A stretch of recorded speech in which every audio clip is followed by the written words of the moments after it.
नमस्कार मेरे प्यारे साथियों।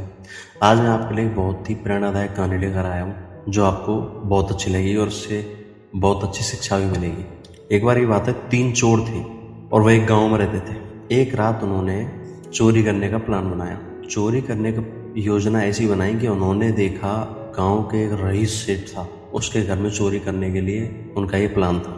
तीनों चोर तैयार हुए और रात को उस साहूकार के घर में कूद गए। तीनों ने वहां खूब सारा माल लूटा और तीनों चोर थैलों में भर भर के वहां से माल लूट के और उस कोठी से निकलकर जंगल की तरफ भाग निकले। तीनों चोर बहुत ही खुश थे। उन्होंने सोचा आज तो मोटा माल हाथ लगा है, और चलते चलते जंगल में काफी दूर आ चुके थे। जंगल में से थोड़ी दूर उन्हें एक गांव दिखाई दिया। तो तीनों चोरों ने योजना बनाई कि 2 जने तो इस माल की रखवाली करेंगे और एक जना कोई भी जाके और उन तीनों के लिए खाना ले आएगा। तीनों में से एक चोर तय किया गया जो सभी के लिए खाना लाने के लिए गांव में जाना था। उसको एक चोर जो खाना लेने गया था, उसकी नीयत बहुत खराब थी। चोर जैसे ही रास्ते में जा रहा था तो उसने सोचा कि क्यों ना इनके खाने में जहर मिला दूं, जिससे सारा माल मेरा हो जाएगा और मैं पूरे माल का मालिक बन के बहुत ही धनवान हो जाऊंगा। ऐसा सोचते सोचते वो गांव में पहुंचा।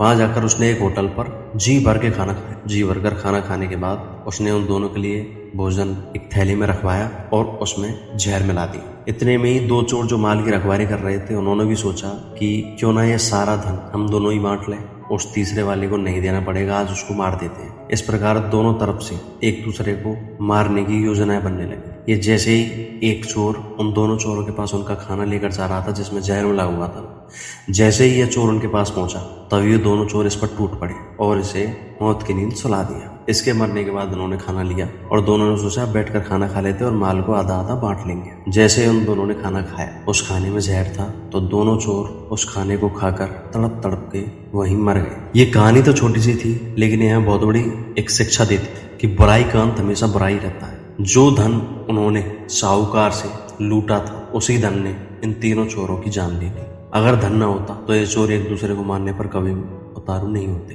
तो दोस्तों, कभी भी खाइए, अपनी मेहनत का खाइए। अगर हम इस तरह के धन की अपेक्षा करेंगे तो हमारा नाश ही होना है। तो ये थी हमारी छोटी सी कहानी, और धीरे धीरे छोटी छोटी कहानियों से मैं आपके लिए प्रेरणादायक कहानियाँ और लंबी लंबी कहानियाँ भी लाता रहूँगा।